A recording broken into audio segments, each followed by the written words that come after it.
Kasama po natin ngayon ang World Games Qualifier and a record holder pagdating sa World Powerlifting, Reggie Ramirez. Idol, magandang gabi. Welcome to Sports Corner. Magandang gabi naman po.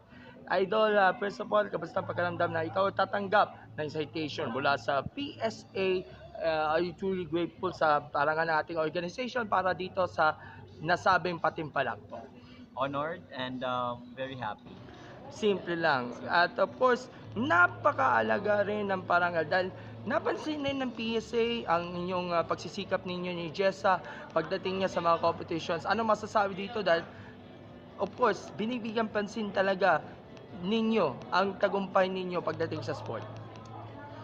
Mapasalamatin kami at saka kami ay masaya at we are in cloud 9 right now kasi ang ganda talaga na makatanggap ng award na to kasi isa to sa mga pinakamataas na parangal sa isang atleta, so kami ay masaya talaga. Okay, parang Reggie, yung 2024 was truly a blessed year, memorable year for you dahil ikaw yung nagtamo ng bagong record sa World Open. So, ano siguro yung pinaka-reflections nyo sa kabuuan ng taong 2024 na sabihin natin, most awarded year para sa'yo?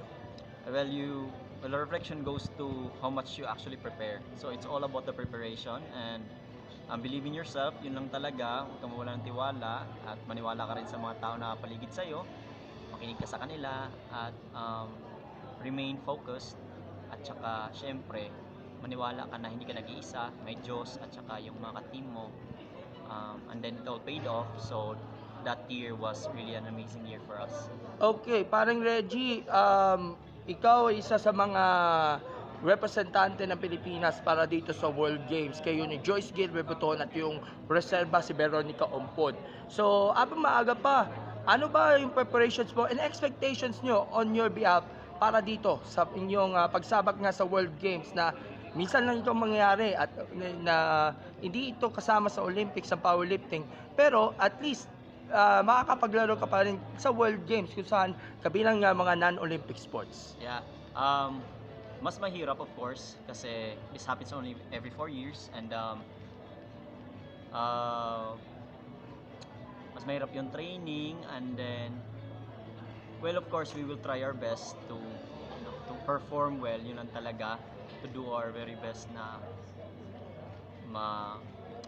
mag-proceed kami doon or ma-achieve namin kung ano man yung nag-preparar kami for it, ano man yung prepare namin or yung preparation namin for it, sana we will be able to perform that to our best. Bukod pa sa World Games, Kuya Reggie, ano ba mga pag-aandaan mo o pinagkakabalaan ninyo when it comes sa powerlifting? Well, we have a coming up Asian Championships, especially to my teammates, mag-join talaga sila doon. And then mine, I think I will choose my competitions after World Games is the next World Championship that will be on December. So I think I have 2 competitions right now and those are World Championships and that's it. So yun yung doon ako mag-prepare talaga. Okay, so pakakawalan na po kita at may mga gusto ko yung pasalamatan sa inyong pagtanggap ng parangal nga from the PSA. Okay.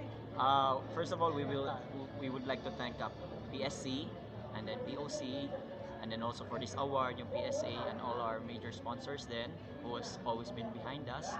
Maraming salamat po sa inyo at sa mga taong lahat na tumulong sa amin, pamilya namin. Thank you. Alright, Sir Reggie, maraming salamat. It's nice to see you sa PSA and looking forward na makakasama kita sa mga competition spots sa iba pa mga ganap sa atin. More power and God bless and enjoy the show.